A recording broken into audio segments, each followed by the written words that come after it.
Hello and welcome back to Mr. Powers Teaches Algebra. I would like to do this example with you all today.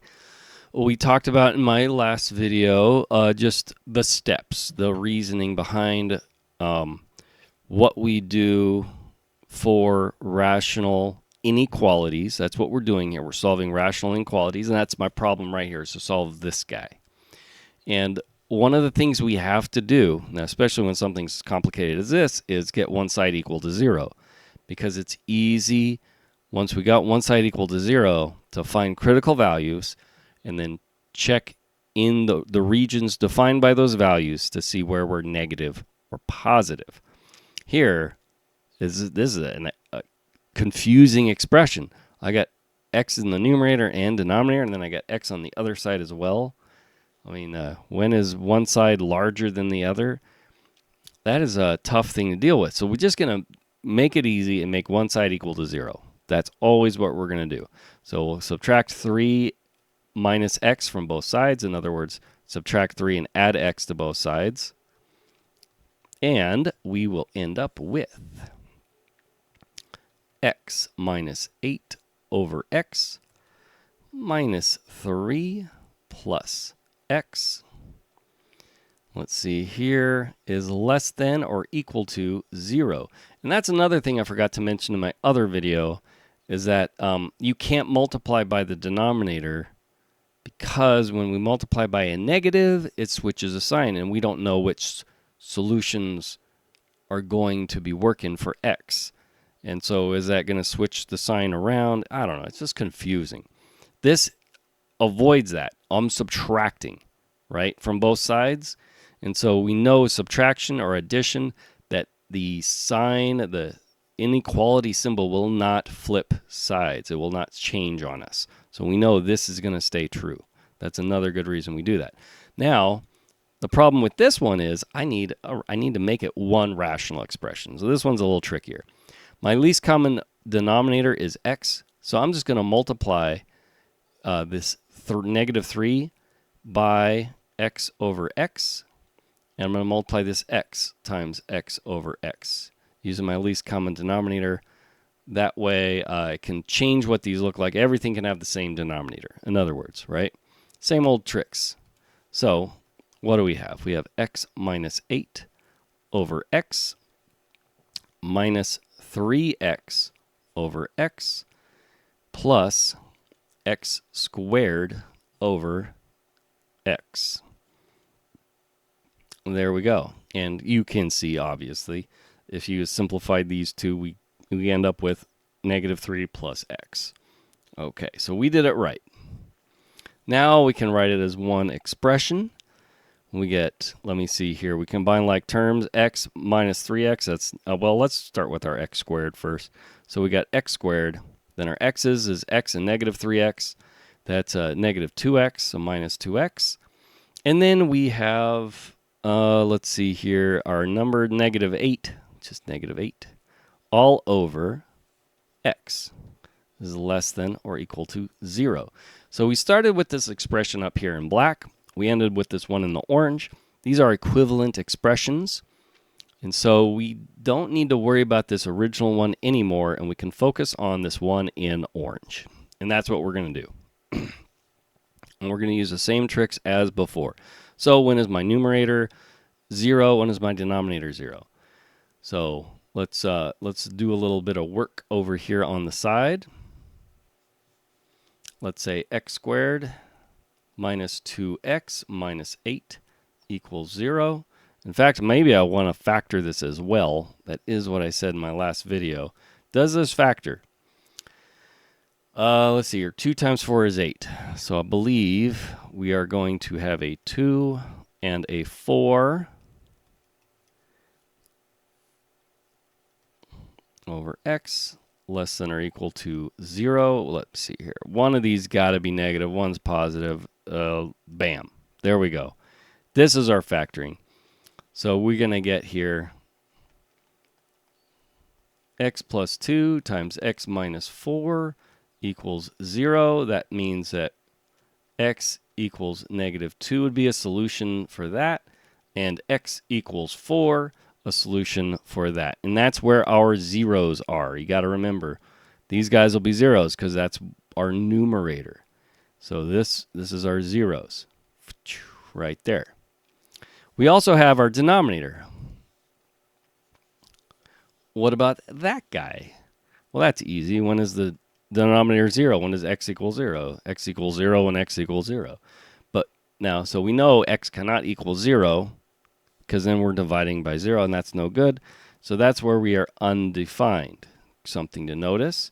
So we know everywhere we're 0, the left side of our inequality, and we know everywhere it's undefined. We only need to check values in between those to see what it's doing. When is it positive and when is it negative? So hard work done. Now for the tedious stuff, checking values, which is very, very quick, and I'm going to take this quickly this time. Our critical values are 0, -2, and 4. So we got -2, 0, and 4. And you might notice that often these kind of alternate, goes positive, negative, positive, negative. But until you've done enough of these, do not assume that, because it is not true. Sometimes they'll go positive, positive, negative. You don't know. So you got to check in each region. So if I check a value less than -2, let's say like x equals -100, what'll I get? I'll get a negative times a negative is positive over a negative. That will give me a negative answer. So I know I'm negative in this region right here. -2 and below. All right. Now for something in here between -2 and 0, how about 1? If x equals 1, what do I get? I get 3. Well, a positive times a negative is negative over a positive. Negative over positive is negative. I did something wrong. Positive, negative, positive. Did I do this one right? Negative, negative. Oh, a negative times a negative is positive over negative. No, that's right. That's negative. Hold on one second. And we're back. Obviously, I know this should alternate for some reason. I'm not going to go into it. But 1 is not between -2 and 0, but -1 is. So let's test -1. If I plug in -1, I get a negative. No, I get a positive times a negative, which is negative over negative, which is positive. So if I plug that in, I will end up with a positive expression. If I plug it in here in blue, so I'll know it's positive in there. A value in between 0 and 4 is 1. X equals 1, so I can test that. I get a positive here times a negative, which makes that negative over a positive is negative. And then, last but not least, if I plug in a value greater than 4, let's say x equals positive 100. Well, 100, that's positive times positive over positive. That would give me a positive. So this guy would be positive for sure.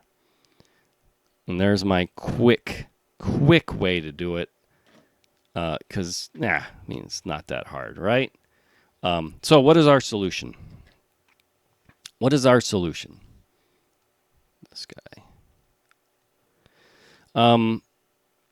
What is our solution? What did we want? In this case, we wanted when is our expression less than or equal to 0? This x plus 2 times x minus 4 over x. When is that less than or equal to 0? And it was the same thing as saying x minus 8 over x is less than or equal to 3 minus x.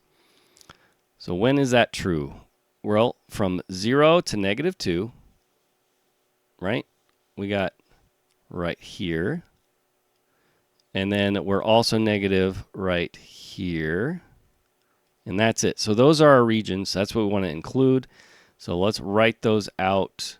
Let me see here. We'll use black. So we're going negative infinity to -2. We never include infinity. We can include -2 because that was a 0. So that one's fine. And then we also have 0 to 4. So we're also including 0 to 4. So we can say and maybe, or I'll use this U. That means union. And we're going to go from 0 to 4. We include 4 because, again, we have equality, so we can equal 0. I'm not going to include 0 because remember what 0 was. 0 is when we're undefined. So that is not okay. We can never include 0 in our solution. So this would be our solution in interval notation. Any value for x between negative infinity and negative 2, or 0 to 4, including 4. We can include 4. If we're going to write this in maybe what you'd call set notation, or as an inequality, this guy is x is less than or equal to negative 2. And I don't like and. I'm going to say or x is between 0 and, oops, hit the wrong one again. Okay, 0 and 4. There we go. So we can write either one of those, and that would be our solution for this wonderful problem. And this one took a lot longer than the first one I went over. But there you go. I hope you found this useful. And until next time, enjoy doing math.